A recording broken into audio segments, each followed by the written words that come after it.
and gentlemen. We hope you are well. Welcome back to Real Talk, where we talk everything real estate. Um, Real Talk is brought to you by the Eric Stewart Group to help you navigate today's real estate world. We'll be discussing buying, selling, everything in between. The show is not just for consumers, it's for our fellow realtors and anybody who's actually has any interest in real estate. And I'm sure with what's been going on with the markets, I'm sure there's a lot of us that have some interest in real estate. And today we're going to talk about fair housing laws and regulations. But because we are in such a fun market, we'll say that to say the least, we're going to take a second at one point today and we're going to go over the what's going on in the DMV market. So we'll do that at the end of the stream.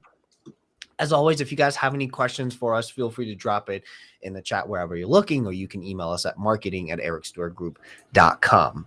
Without further ado, as you guys already know, these two lovely gentlemen, Eric Stewart is our CEO and Robert Garcia, Director of Sales and Operations, your subject matter experts, are here with us today. Gentlemen. Sir. Thanks for being here. Good morning. Thanks for joining us. So before we let's not waste any time. Eric, this week we want to talk about all things fair housing.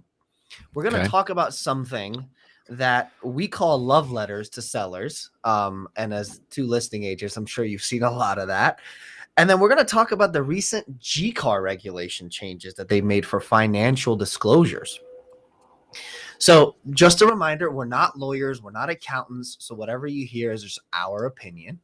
And you know, it's a pretty good seasoned opinion, I would say. So without anything else, Eric, can you tell us what is fair housing? You know, just give us a little background on this subject. Sure. Well, there's the Civil Rights Act of 1866, which was the backbone of all civil rights legislation and essentially determines that all people should be treated the same, regardless of sex, regardless of color at that point. Lots of modifications to that over time. People need to be treated the same. The Fair Housing Act of 1968 established a law which is essentially the bedrock law for all fair housing laws to essentially protect all people from being discriminated against. And in my 35th year here, I've taken fair housing classes, 17 or 18 times. I've been through it just in Maryland, and in DC I've done it also, and also in Virginia. And so the consistency of honoring and respecting all people, regardless of who they are, what they look like, how they behave, is really, it's really we all want to be treated fairly, honestly, and with ethics. And I think that's really what fair housing is for all of us. The question comes down to, are there things that you have to do as a real estate agent in order to protect your seller's interest that some might feel are discriminatory?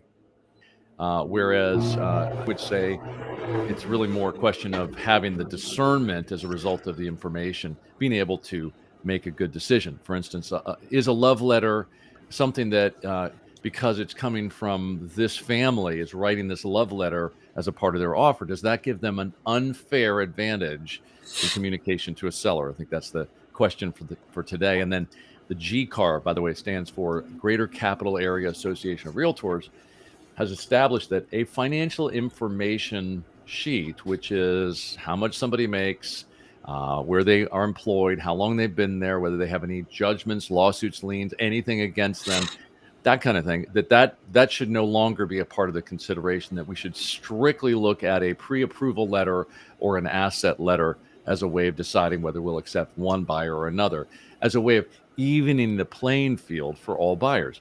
So I think we want to talk about that today, because it's actually it's a pretty big deal. For me personally, I've got opinions on it, and none of us want to be discriminated against. Right? We all want to be treated fairly, honestly, and ethically. Right. So how do we run that balance? That's what we'll chat about. Yeah. So those are thanks for kind of getting us started, Eric. I think those are going to be some key things to cover, especially in a market that we have now, right? I mean, we as listing agents, you guys do a lot of listings. As listing agents, we want to do what's best for our client, right? Like we talk about fiduciary responsibility all the time with the Eric Stewart Group. So this new GCAR regulation that came in is interesting. We'll get to that. Robert, what are some examples of discriminatory things you've seen with like housing practices that people, and maybe let me rephrase that. What are some things that a consumer should kind of look out for, through being able to identify, well, maybe this agent said this, or this person said this, maybe this isn't the way that it's supposed to be. I mean, I don't know if you guys have, either one of you has any examples that you've seen in the past that you guys wouldn't mind sharing with us. Yeah, that's a good question, Amir. So what I typically see out there is in this environment that we have been in the past 18 months to 2 years, where, trying to grab a piece of real estate, it was almost impossible for some people, is that some buyers want to come up with some emotional connection to the sellers. And, just telling a seller through a love letter that, hey, we go to the same church, or, we are part of the same club, and things of that nature sometimes is, another buyer can perceive that as I was discriminated, especially if the seller decided to work with that offer. So let's just always tell people is, I will coach buyers to let them know that maybe it's not a good idea to necessarily put themselves in a love letter and try to just buy some, emotional side from the seller.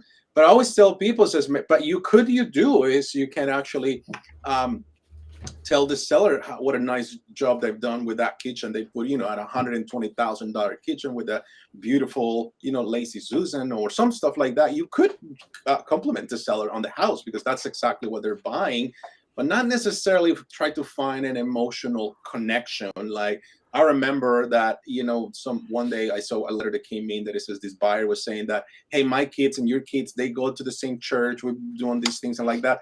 I just felt like that other buyer will probably feel really bad about that. So for that reason, I try to limit the emotional connection.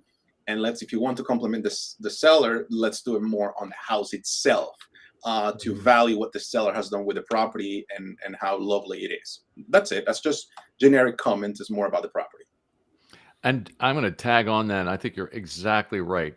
You do not make advertising about the people who might buy it. You make the advertising about what someone might do with what they're buying, right? It's not about the people. So when you focus a letter to a seller and try to be relatable to the seller on a personal basis, that's, that is dangerous. I think it's rather focused, like Robert's saying, on the house.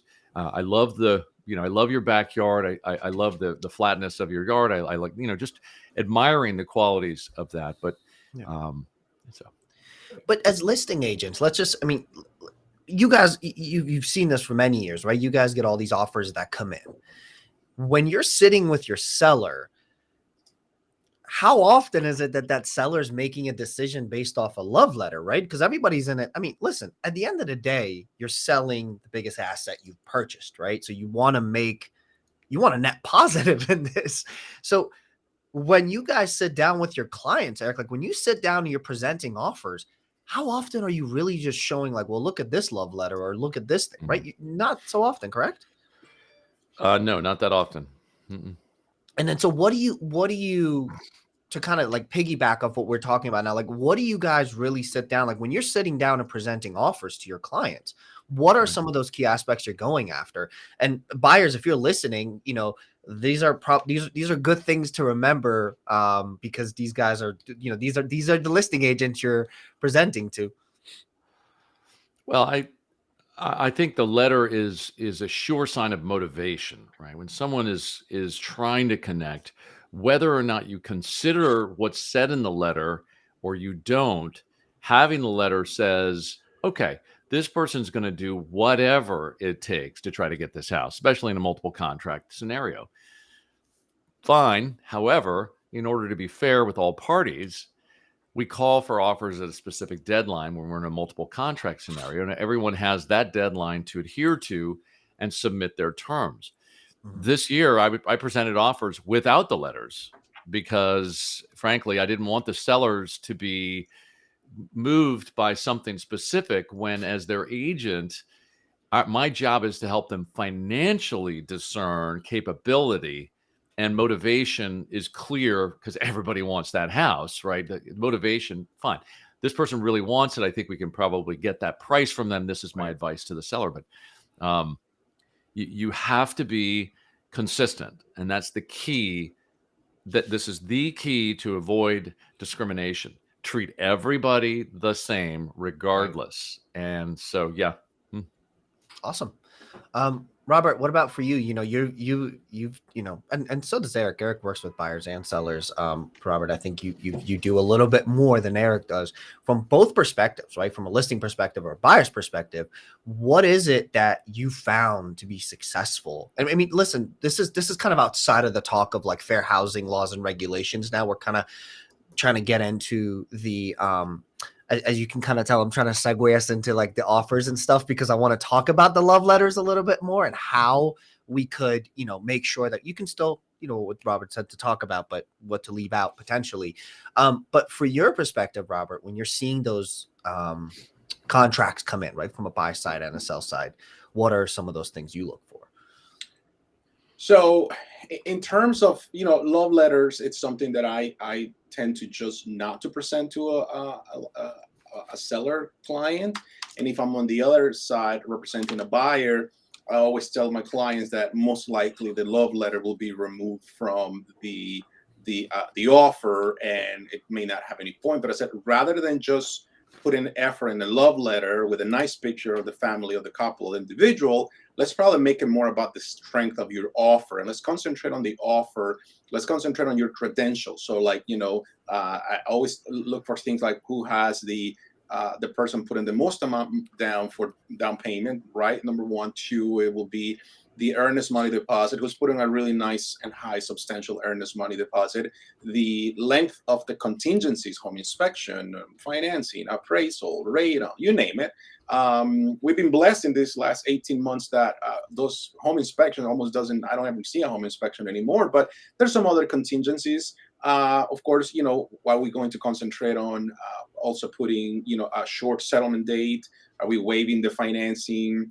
How far have you gone in terms of getting your finances put together? Do you have just a overnight pre-approval letter, or you have something that is more like a full approval, full underwritten loan upfront, contingent on finding a property and a good appraisal? Can we waive the appraisal and so on? So I always look more for the qualifications of a purchaser if I'm on the listing side, and of course if I'm on the buy side, I always tell my clients, this is where you have to go all in. You have to show these people you really want the house.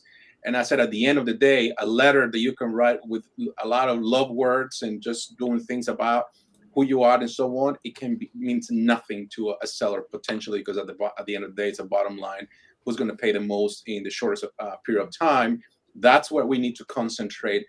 With that in mind, I think that's where buyers can be very successful at winning in a multiple offer scenario. Remember, also as a realtor, I have to take care of my other real estate agent on the other side. So I got to make sure if I'm on the buy side, I got to make sure that I read all the instructions, provide all the information.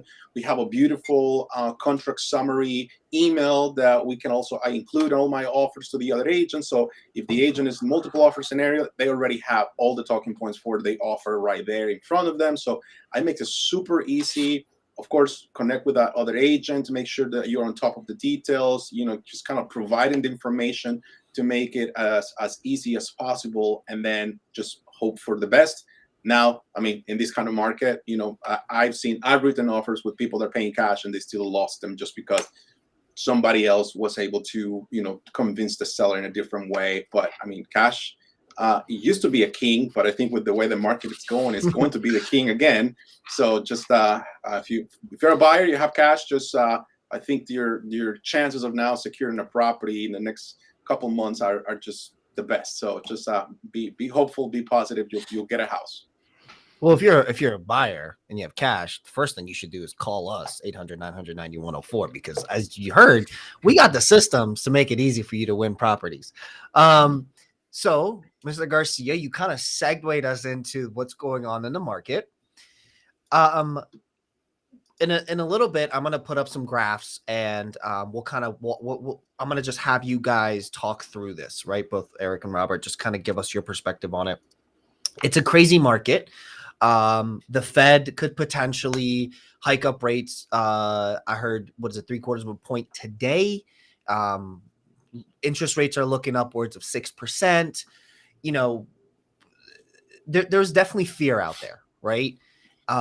So we're going to look to you guys, because realtors are therapists, I believe, as well, to give us some ease in this anxious environment. So Eric, we're going to pull up the first graph we're going to see here is going to be and again, this is for the DMV. If you guys want specifics of where markets are, or free market report, give us a call, 800-900-9104. You can go to ericstewartgroup.com and request that.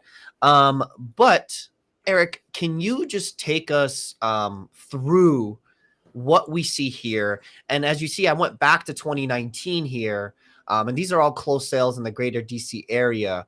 And I went back to 2019 because, you know, there was this like weird thing called the pandemic that happened. So I just kind of wanted to give that outline there, but see if you can just walk us through this, Eric, and these are kind of just tell us what we're looking at and go from there. Sure. So what you're looking at is closed sales, and if you notice, and Amir, can you see my mouse here on the screen or no? I cannot, but if you tell me where to go, I'm happy to kind of maneuver over it. What you see is this undulation where there's a peak. It's like a giant wave sign, okay? And you see where it starts on the far left side, it's coming down into a trough, and then it bounces up again, and then it drops down, and then bounces much higher last year, and then it drops into a trough for this early part of this year, and then it starts to climb back up.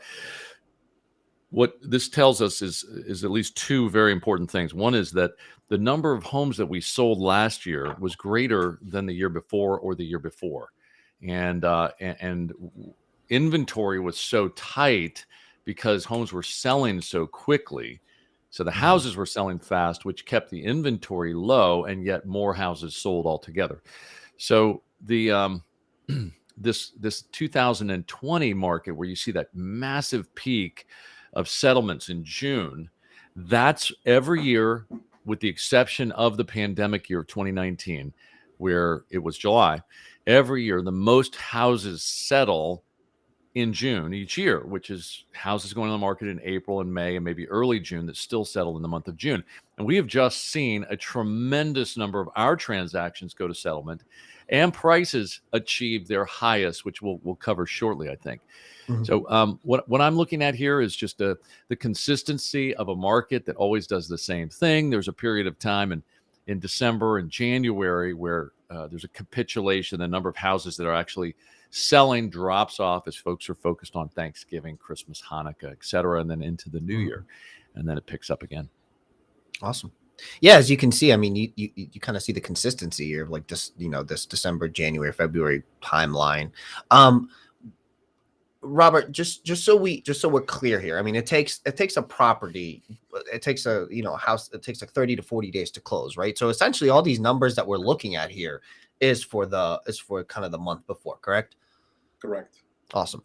So the next thing is our pendings, right? So Robert, if you can walk us kind of through this, and Robert shared with me a link that I'll share in a little bit, which we'll cover today's mortgage rates, and I just looked at it and it's pretty scary, but that's okay. We got the two therapists here, aka realtors, who will help us walk through this crazy market. But Robert, if you can walk us through what we're looking at here with pendings, because we just talked about the sales and then now we're going into the pendings. If you can kind of walk us through this as well, that'd be great.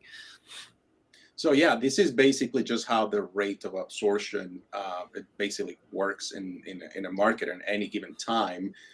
As you see from June of 2019 to June, May of this year, you see how we have had these up and downs in terms of the absorption. Of course, always in the the winter months you have the less properties, but then you have more in the springtime. So you see normally how they have gone up here. But interesting enough that we'll see how the data comes up here in respect to May, June of last year. But looking at the highest point right here of pending. So this is basically how's the hits of the market and comes back in.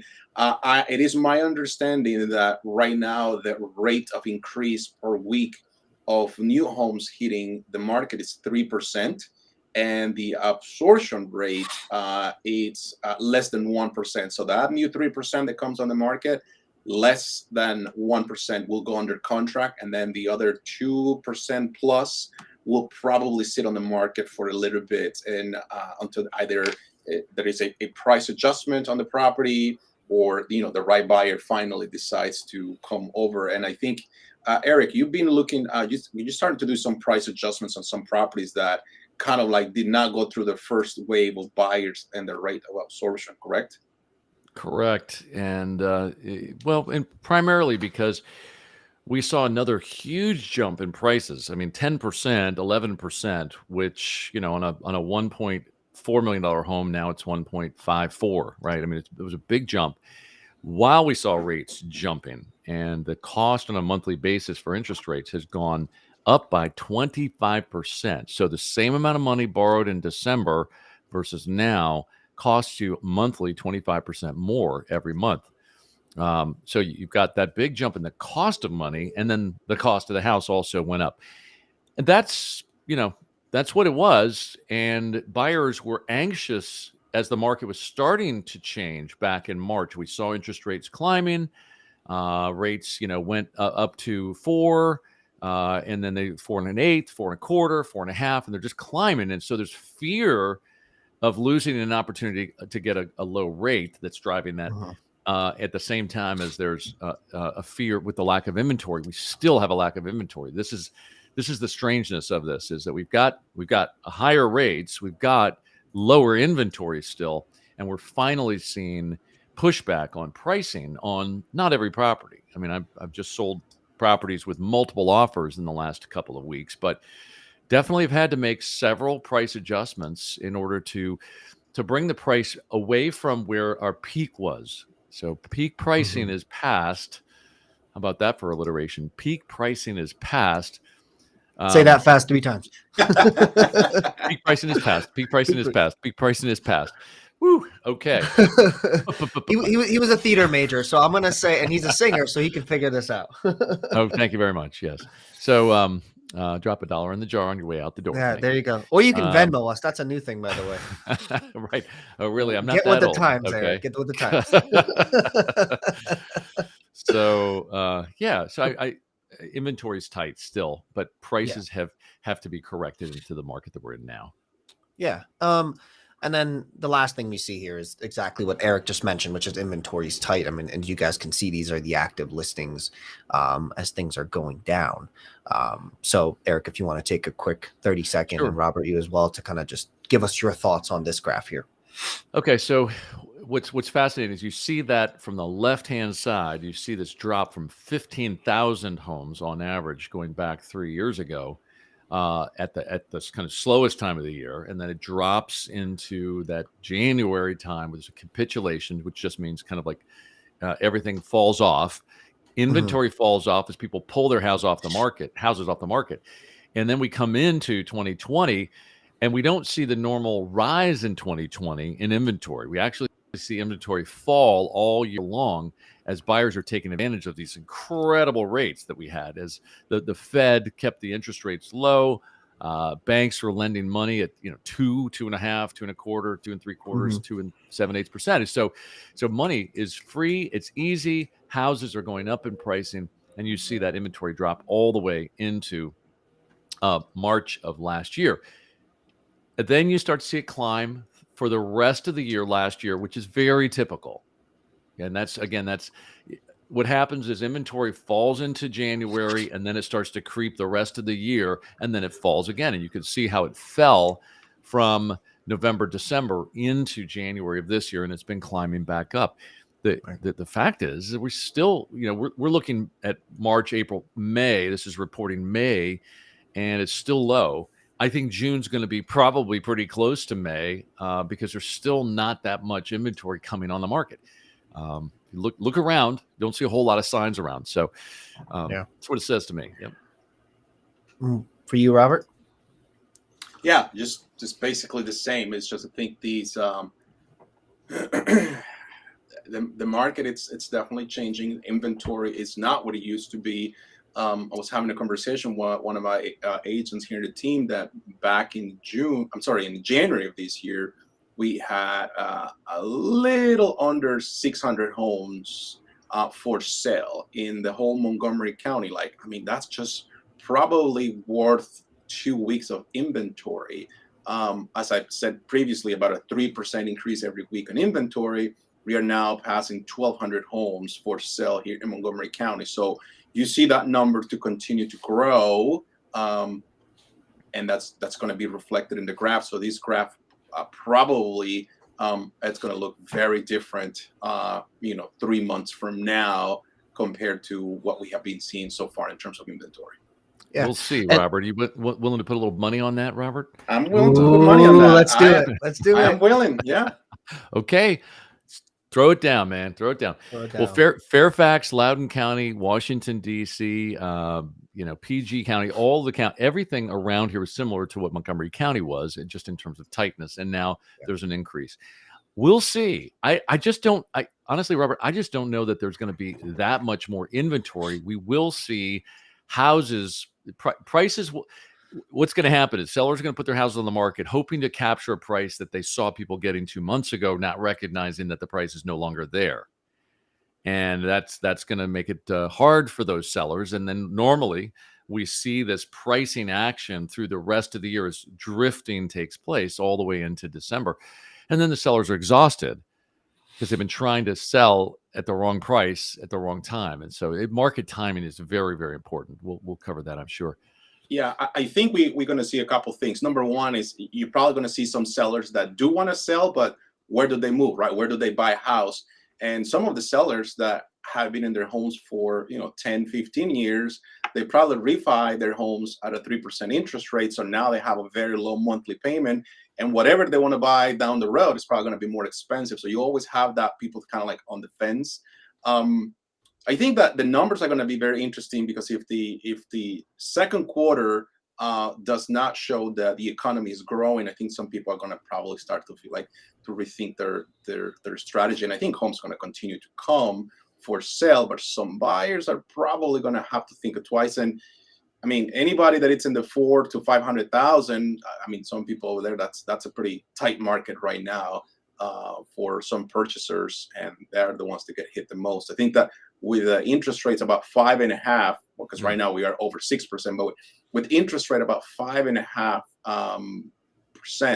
from last week compared to last fall, they were like probably 3%. I think the jump in a mortgage on a monthly payment is probably close to $300 to $325 for a family. So salaries have not gone up that much for some buyers, some families, especially in that $400,000 to $500,000 price point. I think that's the portion of the market that potentially have to find a different way to get more creative, and that's maybe more incentives. Already seeing builders not willing to pull the same amount of permits for the months ahead because they just don't know that they'll have the demand that they need. But we'll see. Well, that's still to be determined. In the next probably 8 or 9 lives, we'll talk more about these, how things are shaping up towards the end of the year and into the fall market. Well, send us your bets. Who do you think is going to win, Robert or Eric? The winner. Yes. We will send you a free Starbucks gift card. So send us your predictions. Who do you think is right, Robert or Eric? Email that at marketing@ericstewartgroup.com.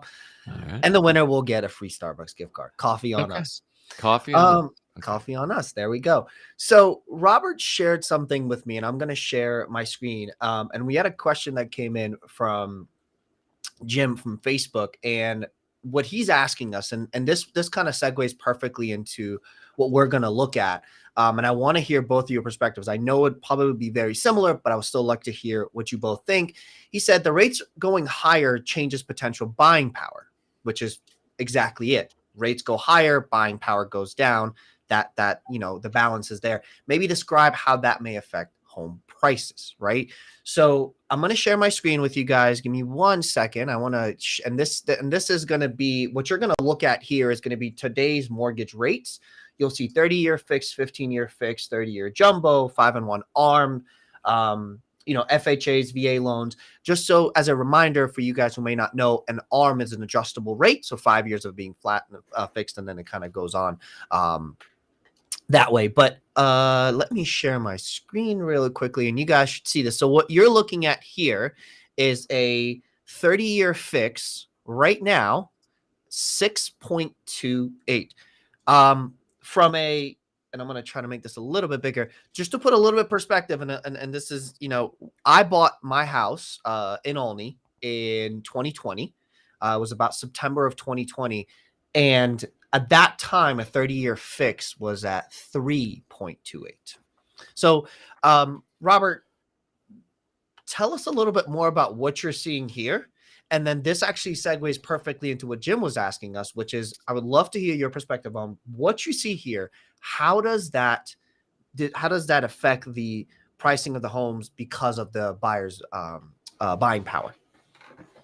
So here's what I think it's probably going to happen is interest rate will continue to go up. I mean, the Federal Reserve is meeting today, and there's going to be at least 50 basis points to increase, if not 75 basis points. But what I think is going to happen is buyers are going to continue to look for homes. They're going to have to get qualified. They're going to go through the process, and then they're just going to find out that, okay, I used to, with all interest rates, be able to afford $600,000, but with the new interest rates kind of double from the last fall, now maybe I can, I got to take a hit. Maybe I can only buy like a 485, putting the same amount of down payment and keeping the same monthly payment, mortgage payment. So I think buyers like that see that big change are going to probably have to think it twice before they make the move, which is, again, it's going to slow down the demand eventually. And then some of these houses that are going to sit on the market, two things are going to happen. One is potentially I'll take a one-time price adjustment from the peak of the market. Eric said some sellers still think that they can get top dollar for the property, but I think the peak of the market was probably back in early May. So now, things needs to adjust a little bit. And there's going to be some sellers that probably came too high. They took one price adjustment, maybe two price adjustments, and still cannot find where the market is for them. And then they're probably going to blame the realtor, and they're going to take the house off the market. The house is going to get expired. And then you may see it relisted probably next year in the spring market or maybe in the fall. One thing that I will say, this is something that was shared by Eric in one of our recent team meetings, is that the spring market of 2023, it's definitely going to look very different to the spring market of 2022. And I will let Eric speak about what his prediction is for the spring of 2023. But that's, I think, what's going to happen with certain buyers. Look, the buyers that saved enough, have it all to put the money down, and they're going to continue to buy, they're probably going to really get a good deal, right? It's going to be some incentives out there for them, pricing, closing cost, inspections, you name it. That's going to be nice for some of them. Some others, who knows, especially buyers that are with bad credit score and things like that, they're the ones that really get very hit pretty bad with high interest rates because they're not well qualified. So we'll see what happens at that point. But I'll let Eric speak about what his opinion is and maybe the 2023 spring market. Okay, so 35 years I've been selling real estate, and we've had some resets as a country, but this is a massive reset, in my opinion, that covers not just real estate, but it covers everything. And it's essentially the inflation that's come in. And the Fed's response to that now is to wrestle that inflation and try to kill it, get us back to normality. And the aggressiveness that they'll have to take to get there, it's not something that just happens overnight. It's prior to my getting into real estate in 1987, interest rates had peaked at around 21 to 22%, which is hard to imagine rates ever getting that high. And I really doubt that they will have to get that high. And if that happens, like if we start seeing rates at 6, now going to 7, now going to 8, now going to 9, down to 10%. Think of it right now at 6 and an eighth or 6.25% on an interest rate. The reset in the mind about, wow, it's going to cost me that much. I could have bought this last year. I can't buy that now. And so I'm just not going to buy. Or I'm going to buy, but I have to buy less, as Robert said. So I think this is 22 for us. 22 is a reset year. It's a year of like just getting used to the idea that gas is $5, maybe $6, maybe $7. You know what I'm saying? I don't know what's going to happen. Stop sorry. it. Look, who knows? There are places in California where it's $7 a gallon. You know what I'm saying? So, and think about Hawaii. It's offshore. It's probably $8 to $10 a gallon of gas, right? So, it's a reset for what we're going to spend, where we're going with our holidays and those kinds of things. Anyway, so 23 is going to be just like every other year, in spite of that, but it's going to be a very short spring market, in my opinion. It's not going to be a market that goes from Feb until May or June. It's probably going to be, depending upon where rates are. If rates fall back into the 4s, it's going to be much more normal, probably 2 to 3 month spring market. If it stays in the 6 range, I think bets are off. There's going to be this initial surge of demand for fear that prices are going to go up again, only to see it hit a wall because of a lack of affordability. And then, then inventory will creep up, and we'll actually see a shift in inventory, which we may see later if Robert's right, later into the year. But I think I'll be enjoying that margarita, not Robert, at the end of this year. So let me ask the 3,000 pound, let me address the 3,000 pound gorilla in the room. Are we That's a headed big for gorilla. a recession? I know it's a pretty big gorilla. I don't know where I got that number. It was but a 600 pound gorilla, but yours is 3,000 pounds. Well, at a a car. At a 6.28%, I think it's reached its max. Yeah. Let me ask the 6.28% gorilla in the room. Are we headed for a recession? Is this so you guys, and let me you saw what happened, although this is a very different reason why we went into that housing crash, right? 07, 08. We're all, I think the fear comes from that, right? Like for me, I watched my parents go through that. You guys went through it. I mean, there is a variety of different ways we've experienced this. But are we headed for a recession? 1, 2, how bad will it get for the housing market? Well, if in fact we're in a recession, if in fact homeowners can no longer afford the home that they're in, okay, let's think about this push-pull that happens in inflation. Everybody's incomes are fixed if they're federal, and then there's a cost of living increase for the next year, right? Which is supposed to cover, just generally the cost of living, which might be an 8% increase in incomes, which is going to feel really good that you're making more money, especially if you're on a fixed asset, like you own a piece of real estate and you're just, paying that same mortgage payment. But Right. If you're renting, everything's climbing. You're making more money, but it's basically shoveling in this door and going out that door. I think that if we, in the 1970s, this is the best example I can draw up, is what my parents experienced, what I experienced as a kid, where real estate actually tripled in the 1970s. From 71 to 1980, my parents paid in 71 $84,000 for their home, and it was worth $250 by 1980. But at the same time, like, we went through 2 recessions in the 1970s, and they weren't long recessions, but they were recessions. And so essentially that's all recession means, is a contraction. Bear is like hibernation. That's why we call it a bear market, because everybody kind of goes into hiding for a little while, right? Mm-hmm. So I think it's pretty likely that we're going to see a recession. Are we in one already? Absolutely. Contracting our spending now compared to where we were 6 months ago. Is the GDP going to recess, contract across our country? I think it's pretty likely. And are we there already? Maybe not. Maybe we're still expanding because in the midst of coming out of COVID, a lot of things have been going back to normal. People are doing things, so I don't think we're quite there, but I think I'll just say one more thing on this is I think Fed Chairman Powell is between a rock and a hard place. He's in the worst scenario that a Fed chairman can be in, having to raise interest rates into a softening economy. Inflation climbing. This is the old stagflation, stagnant, which is still, think of stagnant water that, that's just gross, right? Stagflation means we've got increasing prices and an economy that is not growing. If we get into that scenario, it's kind of going to be kind of miserable. We're all going to be like, it's going to cost more for everything all around us. And the most precious thing that's going to be out there is what? What do you think, guys? Cash, right? Cash is king. Having the cash.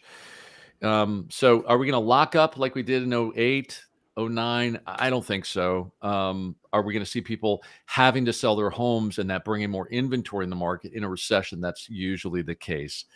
But a lot of real estate was purchased over the past 5 to 10 years by investors, and they're not pressured, I don't think, the same way. We'll see. Maybe they will be pressured because their books will soften up and they'll need to lighten up their debt, which will push more inventory back into the market. Let's see. I don't know. It's a long conversation. Yeah, and I was gonna say, if you guys are, if you have any questions, feel free to add that into the chat, and we're happy to answer it. If it's something that you need a little bit more insight on, you want to talk to us, call us at 800-900-9104. But I think the one thing that that you mentioned, Eric, is like, and the positive thing that we see is like in 07, 08, they were just lending to anybody, and I love to use this term, anybody who could fog up a mirror got a loan. Whereas now, I mean, that is, when I was buying, I remember, I think the day before settlement, they were calling us and being like, hey, does Amir still have a job? Like, that should give us a little bit of reassurance that we're still, at least we're lending to people who can pay for it. But like you mentioned, with the stagnant inflation and the inflation and so on and so forth, things are going to change. And there were a lot of houses that were that went up for a lot more. Mr. Garcia, yes, sir. Your prediction, sir. What do you think we're going? I mean, we already started the betting line. I'm going to have to call Vegas to ask for some odd lines here soon. But where do you think we will be? Because you mentioned that you think Q2, so quarter two numbers, you think are going to be the growth. Those growth numbers are going to be either lower than what we predict, or it's going to be pretty stagnant. By the way, Redfin, Compass, and you mentioned another company again today. They've laid off. I mean, there was 900 people laid off from Compass and Redfin yesterday. And then there was another company you mentioned. Rocket Mortgage. Rocket Mortgage is also on a layoff spree as well. Yep. So numbers, we're starting to see some things. What do you think, Mr. Garcia? So I think that we most likely will go into a recession for sure. There's no question about that. I think we will get there. Is it going to be in after Q2? Maybe. Honestly, you know how the stock market works. It's based on predictions and fear. So if it could be that this all has been put together to help to reduce the inflation, to say, hey, United States is going into a recession after Q2. Everybody's going to have to rethink, oil and all these things, probably, because that's exactly what we need to do, is slow the spending. So maybe that's part of what's going to happen. I think that people are going to be more conservative with their money, and they're not going to be spending money in certain things that they were thinking of, like those upgrades in their homes or vacation, and definitely, road trips and so on. Those are going to be things that some people have to put on the side for now. Remember, they have to keep the basic mortgage, heating, electricity, and food on the table, and education and health, medicine, right? Those are the things that people are going to do that. There's some reports that I've read that it says the average American family is sitting on a pretty nice amount of savings However, because of the inflation, everybody's actually taking money out of savings to be able to just survive because everything is more expensive. So that may be something where, as I said, people think going to hold on to spending for in the next probably quarter to 2 quarters just to see how it is. So we will go into a recession most likely. How bad is it going to be? I unfortunately don't have the crystal ball. I will just say that there's going to be pockets of real estate markets in the country that are going to stay fine. They're going to stay healthy. I think here being so close to the federal government with the jobs that the government has and provides, I think we should probably be fine unless the government says, hey, we have to start letting people go. That's going to be a whole different story. But don't think it's going to be like 08, 09 recession. It's going to be very different. It's going to be more about being more conservative with the spending. Now, for realtors, I will tell you this. You will probably see a lot of cancellations of ratified contracts like within the first 2, 3, 4 days, because some buyers are going to have to rethink their numbers, especially, hey, they got approved a month ago. Now they went back to look at the numbers and now it's a little bit more expensive. We're bringing more cash to the table. So for fellow realtors, you got to act, you got to jump quick. You make sure that don't let anything open in the contract, tight, make your contracts very tight so that there is less room for buyers to cancel their deals, so that you can, be able to provide good contracts for your seller clients. And of course, on the buy side, I'm sure buyers are now, we're going to start seeing back more home inspections and things of that nature be put back on the contracts because there's going to be less demand. So that's my prediction. Cool. And one nugget I'll add, because Robert did mention this, and Eric, I don't know if if you have any advice for our fellow realtors, but one thing I'll say is that if you are a realtor and you're watching this is a good time for you to be thinking about what's your recession plan. How well do you know your numbers? I mean, reassess your numbers. Are there costs that you're taking on right now that you could potentially, get rid of? This is, I think, that kind of make it or break it point for a lot of realtors and honestly, any business owner. You should have a business, you should have a recession plan right now, diversifying your revenues, reducing your expenses, checking base with your consumers. And the main thing is just like put away some money, right? Like put money away so you can sustain yourself so that you're not cutting cost into as someone who preaches brand, you don't want your brand to go by the wayside in a recession, because then your consumers won't know about you. The need is there, right? People are still going to need to buy food. People are still going to need to buy clothes. People are still going to need to, buy a house. The need is there. If you show up is where that key thing is. Eric, any advice you would give, from someone who's been through this up and down many times, any advice you would give a realtor or any person in business really to prepare themselves for what's about to come? In the recession of 91, 92, that era was, right after this kind of big run up in the Washington, D.C. area. There's a massive cutback in defense spending that took place at that point. We saw, for myself, I just decided that a lot of the faith that I had that certain things were going to produce a result was in question. And I think that's a normal place for every real estate agent to be.